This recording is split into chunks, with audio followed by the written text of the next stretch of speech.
Assalamualaikum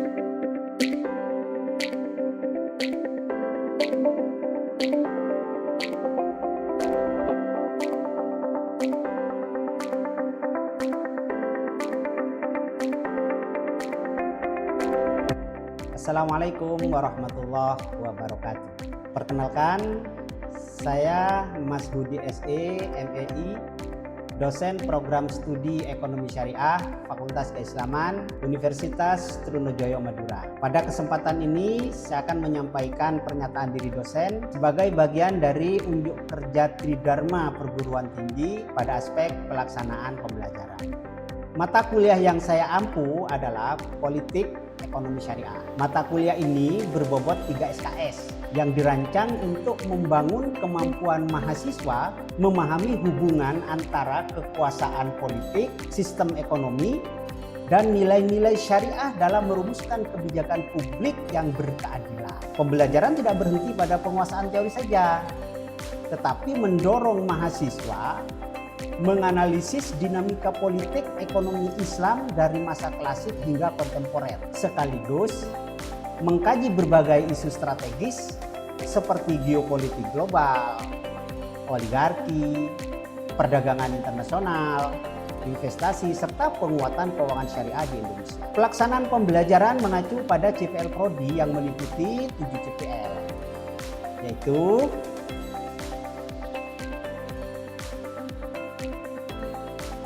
oleh karena itu, maka terdapat 4 CPMK pada mata kuliah ini. 1, 2, 3, 4. Bapak Ibu sekalian, agar CPMK tersebut tercapai, maka perlu kami urai dalam sub CPMK sebanyak 14 CPMK yang ada pada RTS mata kuliah ini. Nah, guna mencapai capaian tersebut, saya menerapkan metode pembelajaran dengan pendekatan student center learning yang dipadukan dengan prinsip outcome based education. Pembelajaran ini dilaksanakan melalui interaktif lecture, case based learning, problem based discussion, dan collaborative learning. Terakhir, project based learning. Adapun penilaian dilakukan secara komprehensif. Masing-masing kehadiran partisipasi kelas 10%, tugas terstruktur baik individu kelompok 30%, ujian tengah semester 25%, dan ujian akhir semester yang berupa karya akademik luaran pembelajaran dengan bobot nilai 35%. Nah, melalui mata kuliah ini, saya berkomitmen menghadirkan pembelajaran yang adaptif, relevan, dan berorientasi pada pengembangan kompetensi. Harapannya, mahasiswa tidak hanya memiliki pemahaman akademik yang kuat, tetapi juga mampu menghasilkan gagasan dan rekomendasi kebijakan yang memberikan kontribusi nyata bagi pengembangan ekonomi syariah di tingkat nasional maupun global. Berikut adalah video proses pembelajaran mata kuliah Politik Ekonomi Syariah dengan topik bahasan perspektif syar'i, kebijakan politik di bidang investasi, dan penguatan keuangan syariah Indonesia. Selamat menyaksikan, Bapak Ibu. Assalamualaikum warahmatullahi wabarakatuh.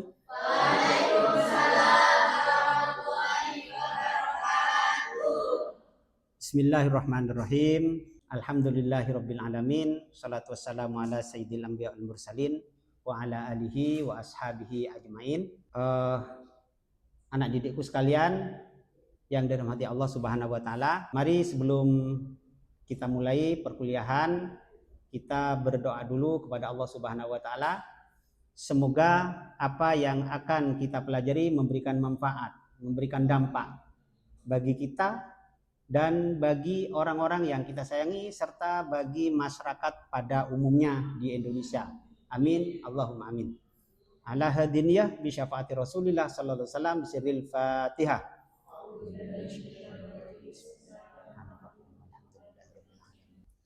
Bismillahirrahmanirrahim. Rabbi shrah li sadri wa yassir li amri wahlul 'uqdatam min lisani yafqahu qawli. Coba itu. Hai, gimana kabarnya semuanya? Tetap semangat ya. Semangat dong. Semangat pagi, pagi, pagi, pagi.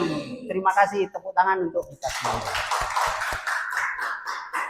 Begini, kalian tahu kenapa sih harga BBM itu naik? Kalian tahu kenapa sih orang-orang pada antri sembako? Kalian tahu kenapa kok tiba-tiba ada kabar beberapa bank syariah dijadikan menjadi satu merger bernama BSI? Pernah dengar? Nah, pertanyaan-pertanyaan itu nanti akan bisa kalian jawab dan kita kupas dalam perkuliahan kali ini. Perkuliahan Bapak pada perkuliahan ke-11 ini adalah tentang perspektif syar'i kebijakan pemerintah di bidang investasi dan penguatan keuangan syariah di Indonesia. Pada pertemuan yang lalu kita sudah membahas tentang hubungan antara politik, kekuasaan, dan kebijakan. Sudah kan? Oke. Artinya, politik mempengaruhi kebijakan, kebijakan mempengaruhi ekonomi. Bagus.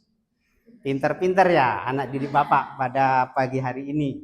Nah, oleh karena itu, maka kita akan membahas tentang bagaimana kebijakan investasi dan keuangan syariah yang ada di Indonesia. Namun sebelum masuk ke sana, berangkat dari pertanyaan tadi di awal, kenapa sih orang-orang pada antri di BBM? Kenapa sih ada kebijakan pajak naik? Kenapa sih ada kredit usaha dari bank syariah dan sebagainya? Ini tentu ada motif di balik itu. Ada kepentingan. Nah, masih ingat kan? Bicara tentang kepentingan berarti bicara tentang politik. Nah, ketika politik ekonomi syariah, maka kita akan menganalisa, kita akan belajar, kita akan tahu, paham nanti bahwa politik ekonomi syariah itu sangat berkaitan erat dengan kebijakan-kebijakan yang akan dihasilkan, ya. Oke.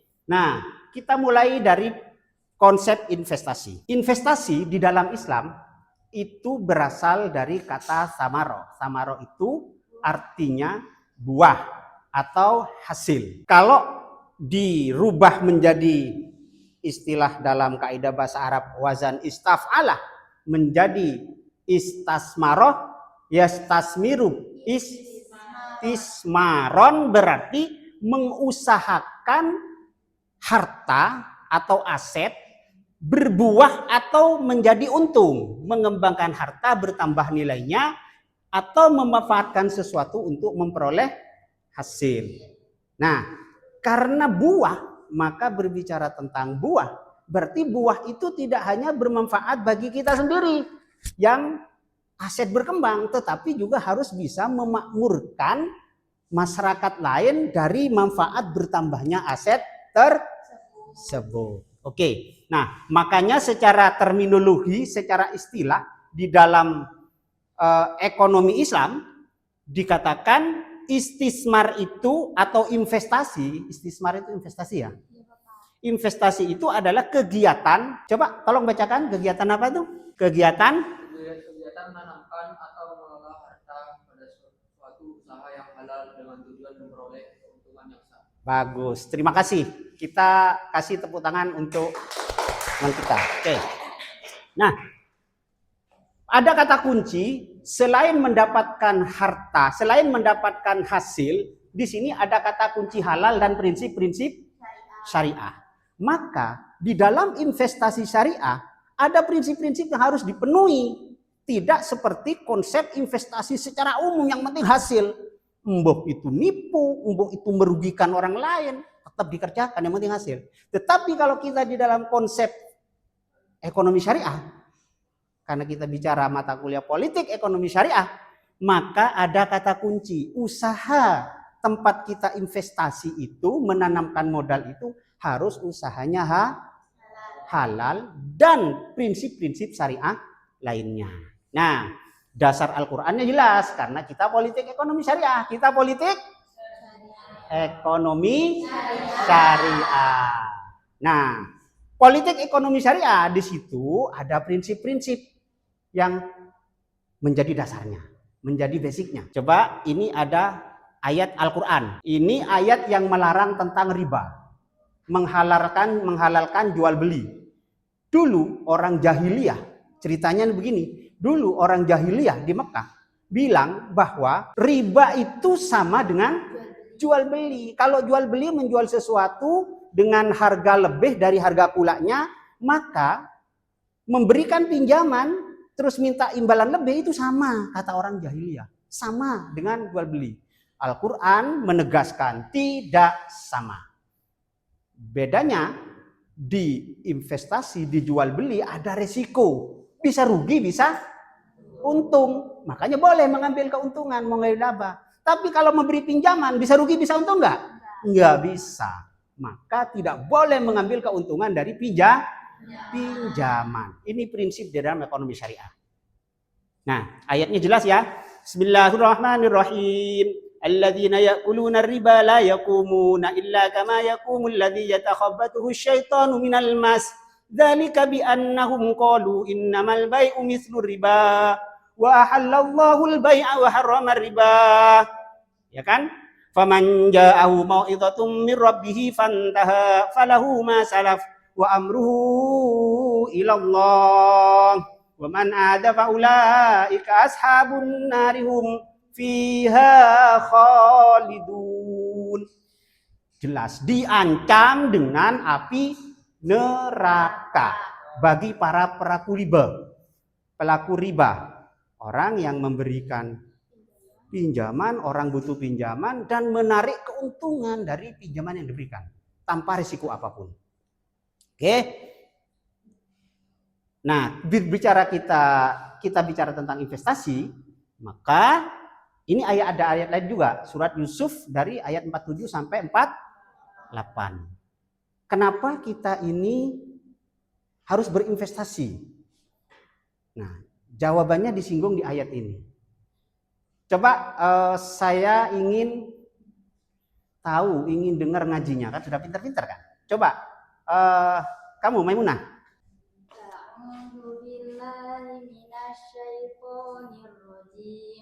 Bismillahirrahmanirrahim.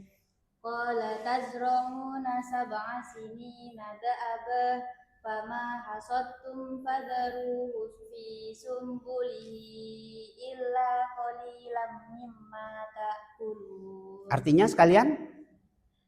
Dia, yakni Yusuf berkata, hendaknya kamu bercocok tanam 7 tahun berturut-turut sebagaimana biasa, kemudian apa yang kamu tuai hendaklah kamu biarkan ditangkainya kecuali sedikit untuk kamu makan. Oh, terima kasih, pintar sekali ngajinya ya. Sekarang kita kasih dia tepuk mantap. Mantap.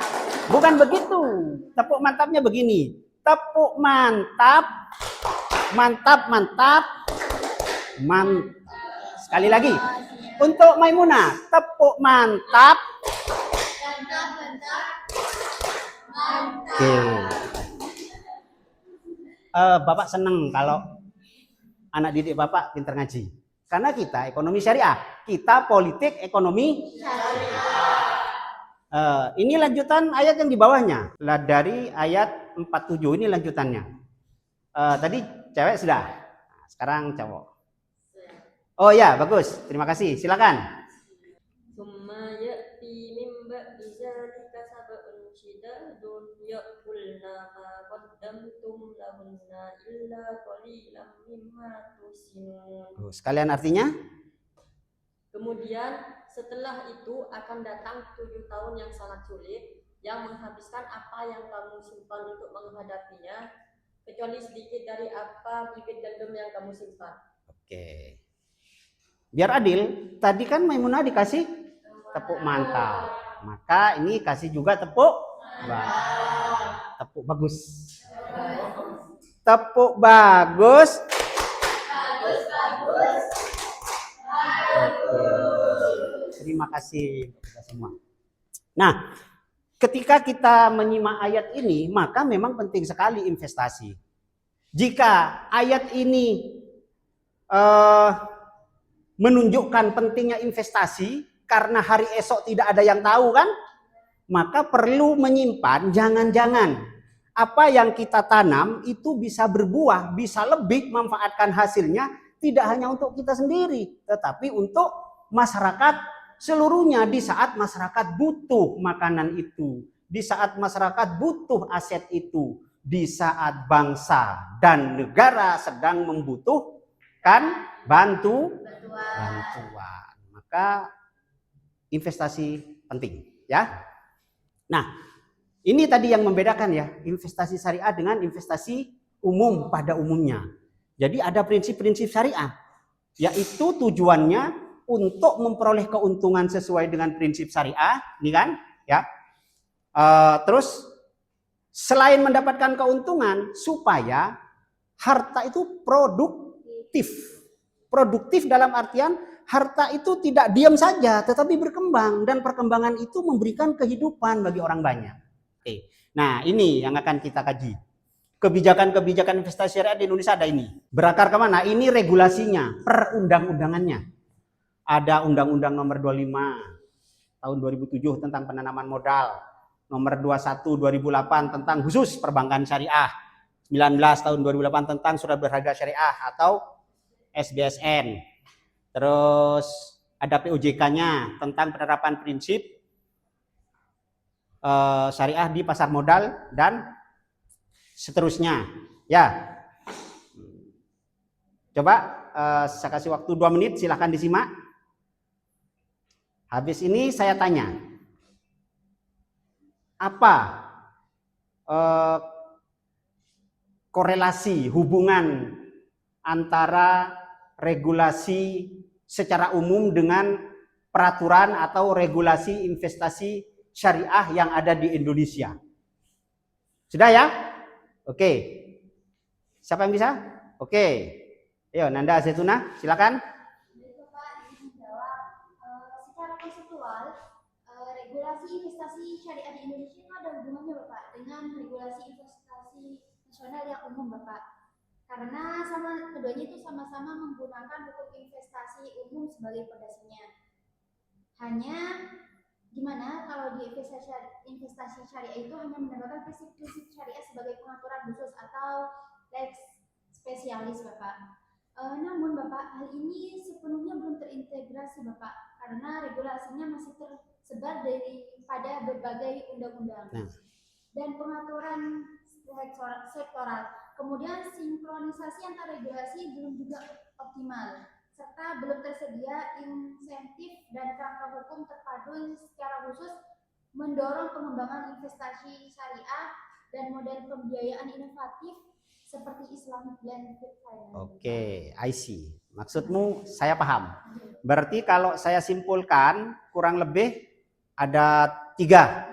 Yang pertama, regulasi peraturan perundang-undangan tentang keuangan syariah masih nempel ke yang umum. Belum ada terintegrasi sendiri. Hanya ada lex spesialis atau tambahan spesial, ini diatur di sana, di sana, sehingga tercerai-berai. Dan yang ketiga adalah tadi kamu bilang, belum ada pengembangan istilahnya stimulus ke arah sana. Kalau misalnya, kalau memang kita punya kebijakan ingin mengembangkan keuangan syariah di Indonesia, coba kasih stimulus. Orang yang investasi di keuangan syariah, pajaknya dibebaskan sekian misalnya, atau diberikan insentif apa. Nah, ini akan menjadi stimulus. Kenapa? Karena investasi di bidang keuangan syariah, investasi dan keuangan syariah di Indonesia ini harus dipacu. Karena keuangan syariah ini bisa memberikan solusi kepada kita semua supaya kita terbebas dari riba. Coba saya kasih ilustrasi begini. Ilustrasinya sederhana begini ya supaya kamu paham. Saya memberikan pinjaman, pembiayaan kepada Safira. Ya. Ini Safira kelola 10 juta. Tapi Safira, dari 10 juta kamu harus memberi saya 10%.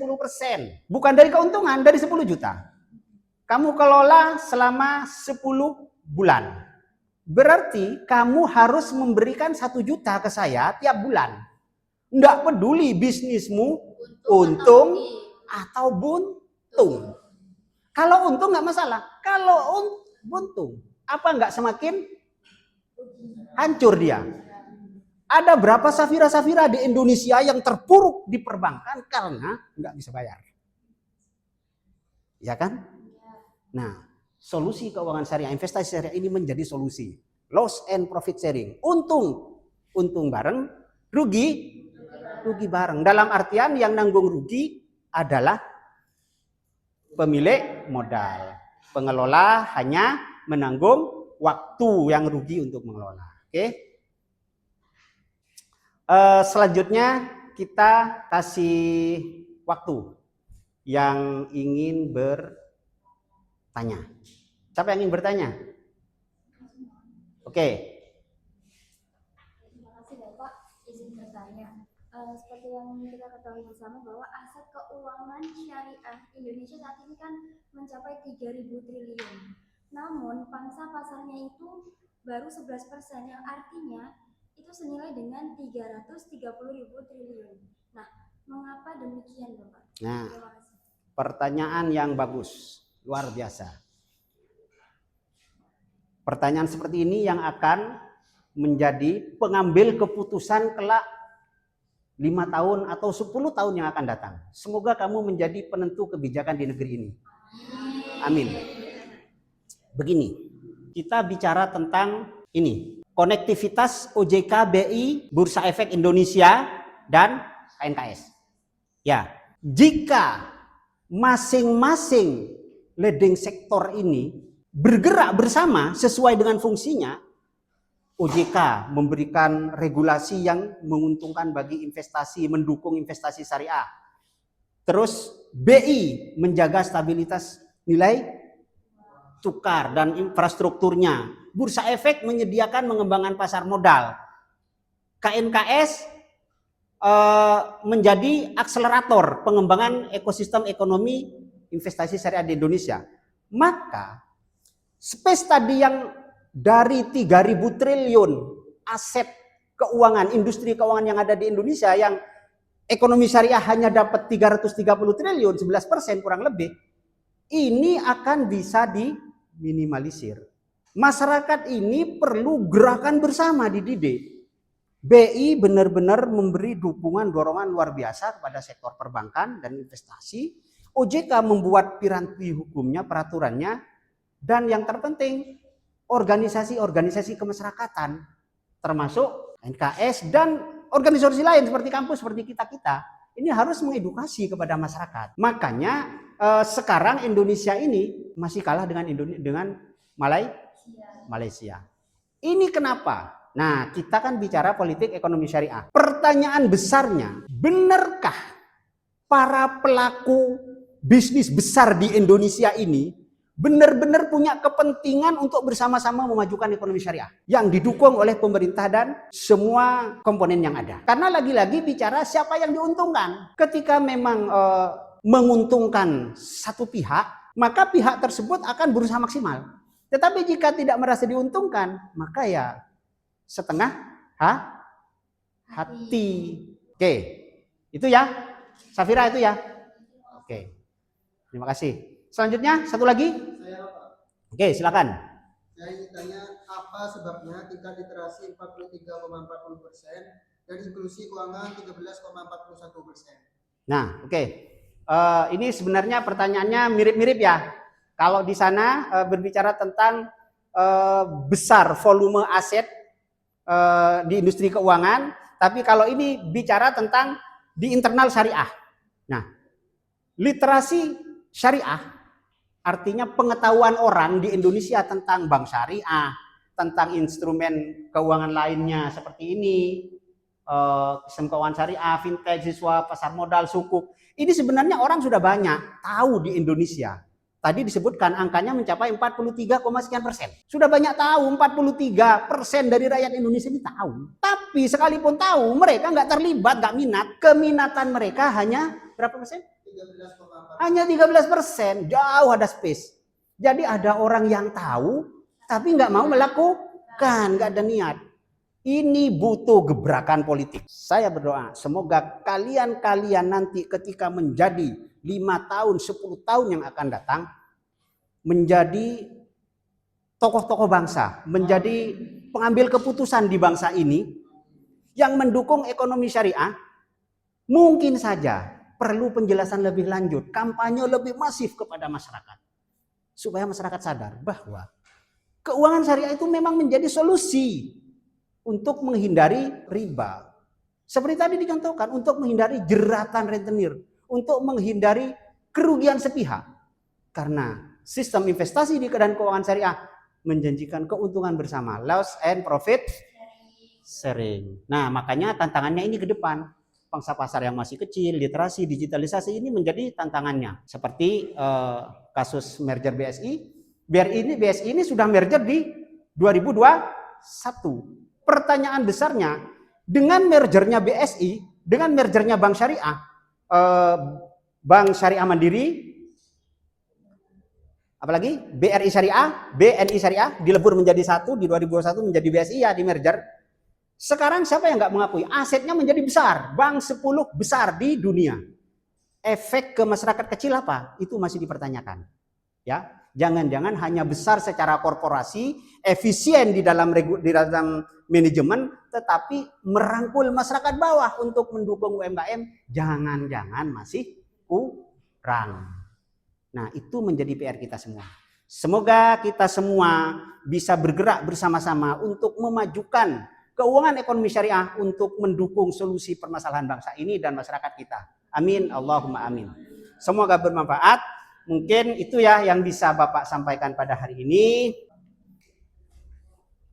Baik, anak didikku semuanya yang saya banggakan dan dirahmati Allah Subhanahu wa taala. Selesai materi yang sudah saya sampaikan, maka selanjutnya akan saya sampaikan asesmen pembelajarannya untuk mengetahui sejauh mana kalian menangkap dari apa yang kita pelajari bersama pada hari ini.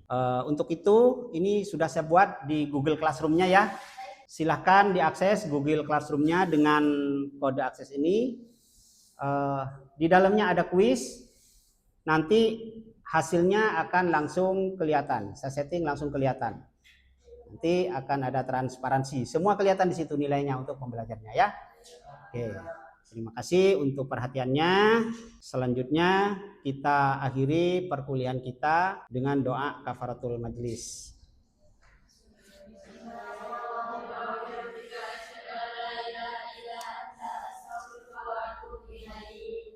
Semoga bermanfaat apa yang kita pelajari hari ini dan memberikan dampak bagi kehidupan masyarakat, bangsa dan negara kita. Amin, Allahumma amin. Akhiran, wallahul muwaffiq amit thoriq wa lakum minkum. Assalamualaikum warahmatullahi wabarakatuh. Waalaikumsalam warahmatullahi wabarakatuh.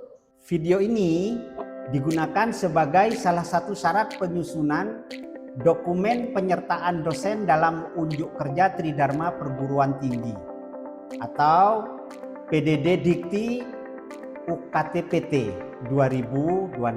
Semoga dengan adanya video ini bisa menjadi pertimbangan yang baik dalam proses penilaian sertifikasi dosen tahun 2026. Akhir kata, saya ucapkan terima kasih. Assalamualaikum warahmatullahi wabarakatuh.